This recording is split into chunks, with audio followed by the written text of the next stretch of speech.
Hello, everyone, and welcome to week 7. I really appreciate everyone's comments on the week 6 reflection. Hopefully, the changes that I make based on those will be helpful, and hopefully, the responses that I gave each of you all, if you had questions or you seem to be frustrated, will help you a little bit.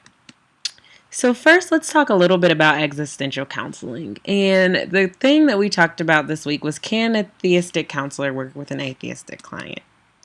And vice versa. And for the most part, everyone said yes. The counselor should not impose beliefs on the client.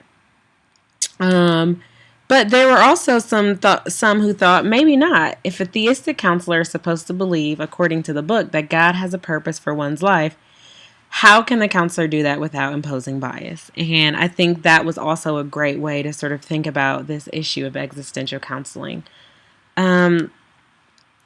In theory, the true answer, and what you'll learn in counseling, is that there never really is an answer. It's always sort of a gray area where you as the counselor have to make some decisions based on your own morals, the ethical and legal obligations that you have as a counselor, and your own way of seeing the world. But usually, yes, and in most cases, a theistic counselor can work with the atheistic client or vice versa. But it is important that the therapist is not imposing their bias. And some of you may say, well, how is that possible?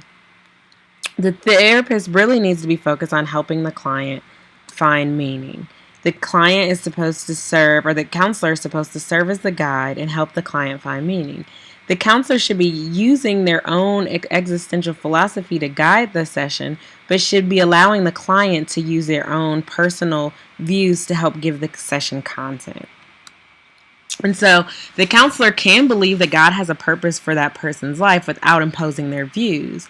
If I believe that God has a purpose for your life, I can do that through prayer. I can do that through things that I'm doing outside of the counseling session. I can also do that by just working with you to help ask God to help me help you find a purpose. With that being said, the counselor has to be very careful. And the counselor has to be open-minded. If a counselor believes that God has a purpose for one's life but is not open to working with other clients, they will have a hard time doing this. And then ultimately, I really like that some of you all talked about the importance of being honest with the atheistic client and saying, I personally believe in God and this is how I think, and allowing the client to make that decision. So many times as counselors, we are seen as the experts and we forget how much expertise the client actually has on their own lives. I really enjoyed the discussion boards this week. I hope you all saw that I did post a little bit more this week. And I also will try to summarize each week what's been going on in the discussion boards, similar to what I just did. So, what did you all think about the class so far? In general, people seem to like the videos the best. Some also said the discussion boards. Some like the exam format and the ability to retake the exam. And then some liked the group project. They were enjoying learning, working together. They enjoyed working as a group. They were excited to see the final project, and they also liked to get to know their classmates. Now, almost everyone who liked the group project did say that originally they weren't too fond of it, and I appreciate you all being open to this process and being willing to do things that may not necessarily be comfortable. Some of the things you all disliked is having to respond to the discussion board posts. A lot of you felt like you were just being repetitive, that it wasn't really of value. And so you will notice that there have been some changes. The group projects, for those that disliked the project, you said that it was hard to communicate. You felt like it was a lot of work and it was difficult to depend on other people for your grade. And that is one of the things about group projects. There are some things about group projects that are great and some things about group projects that are challenging. As counselors, we will often be pushed outside of our box. And so I appreciate that even though people didn't really like the project, you all seem to understand why we were doing it. And were willing to be open to this. So here are some of the changes that I will make based on the response. Some of you all asked to open 2 modules at a time. So what I will do is I will open modules a week early. or units is what we're calling them. So I will show you that on Blackboard as soon as I finish up going through this.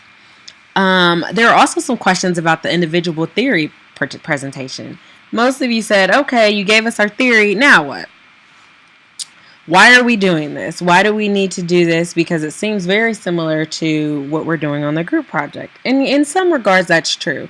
But the individual theory presentation is helping you to start thinking about how this theory applies to you. You're going to learn a bunch of theories, and when you have your chart or whatever thing that your group project has, you will feel like, okay, it's good to know all of this, but what works for me? The individual presentation will be a chance for you to focus on a theory that you think fits with you, and will help you to think about that a little more. I will post a little bit more detailed instructions by next week, and that way you all will have something to go on. I also have changed the discussion board response requirements. Now you only need to respond to one post. You are welcome to respond to more. I think that you should be reading at least 4 or 5 of your classmates' posts, but you only need to craft one response. I'm going to encourage you to make sure it is a quality response. I also am going to require you to monitor your original post and respond as necessary.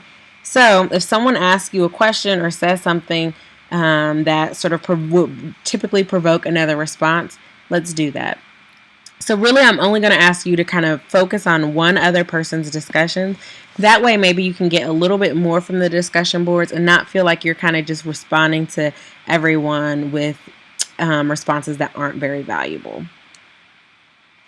Really quickly, let me show you how you will see the extra module. Here is our Blackboard site. You will come in.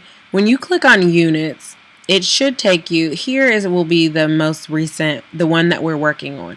You will also, if you scroll all the way down to the bottom, you will find the one that's coming up next week. You can go ahead and start working on that if you want. I don't want to open more than 2 at a time because I don't want some people to fly through the course and then others to be sort of left behind. But if for some reason you're going out of town or you know next week will be a rough week, I have now decided that I will open the posts or the units ahead of time. I hope this helps, and I hope that these changes will make the class better. Thank you for your feedback. If for some reason you like the changes or you don't like the changes, please let me know, and I will make sure to address those if possible. Thanks. Have a great day, and enjoy the rest of your weekend.